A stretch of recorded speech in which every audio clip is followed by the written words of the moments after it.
Stick with what we know. Ben, you have picked your pack. You think this is the pack, and this is probably the most settled area that Stuart Lancaster has got to play with. Well, particularly as all the people that might have been in contention seem to be injured. You look at that front row, and that's a fairly solid front row. But who might change at tight head? Dan Cole, Tom Youngs might have come in.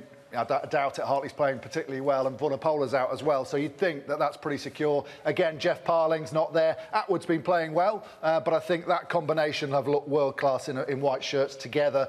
And then the back row as well. Rob Shaw and Wood. We've already heard Rob Shaw's captain, so we'd be surprised if he wasn't on the open side. And Wood as well, that sort of leadership, and Vunapola. And they complement each other quite well, because he tends to do the explosive stuff, and then he tends to look after some of the hard work on the ground as well. Listen, what if his Swede is slightly damaged and he can't play? Who comes in at 8?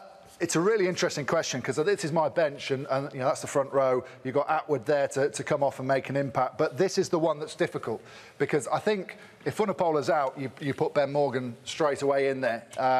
But if he's not, there's just a question that you'd put Haskell on the bench, and then Haskell can actually slot in without anyone else having to move and play all 3 positions. He's been in brilliant form. You know, whatever he does off the field and the razzmatazz off the field, he's been a fantastic captain for Wasps, and it's his best season of rugby I've seen him in a long time. He'll be gutted he's missing the cheerleaders. He'll be absolutely gutted. He's got to put... he will be. The cheerleaders will be gutted that they're missing him as well.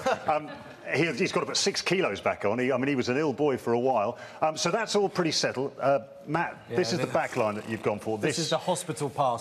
This is where it comes, and we'll hear from Brian what he would like England to select. But talk us through your selection. I've put on that board what I think Stuart Lancaster will go with.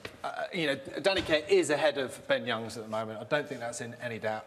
Owen Farrell, I think he's got enough credit in the bank the way that he's been playing. He only started one game against Munster and wasn't really fluid enough, but I think he has the experience to play against New Zealand.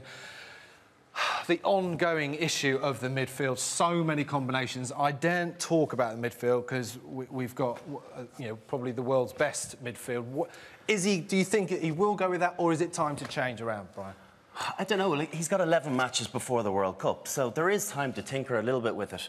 The thing about this guy is that the last time they beat New Zealand a couple of years ago, he was one of the pivotal characters. And without Manu there, he's probably the defensive linchpin in the back line, and he's the organiser. So that's probably why he's gone with him.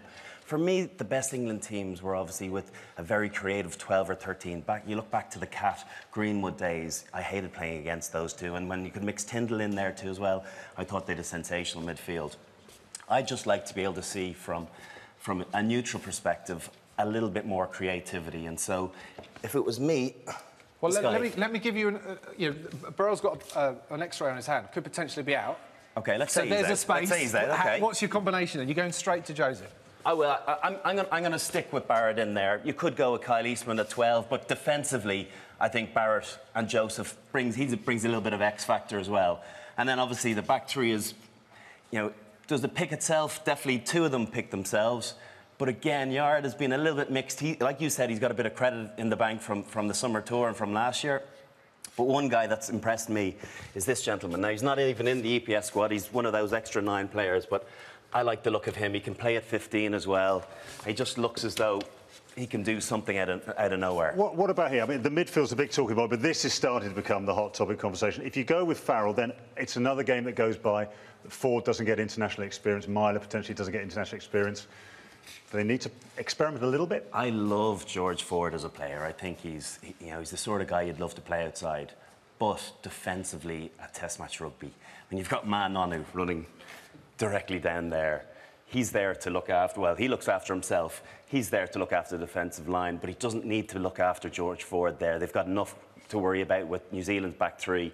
So, you know, you'd be a silly man to move away from him. It's a chance to use it like a World Cup as well, and actually you look at the games as a block, but then you might need, against Samoa, you might change things up, and then depending on how, you know, that sort of maybe more conservative side has played against New Zealand, and the team players that come in against Samoa play, you could then look to change it for the following week. Well, the good news for you guys is that we're having a lock-in after this. We're staying here for 6 hours to discuss the England team because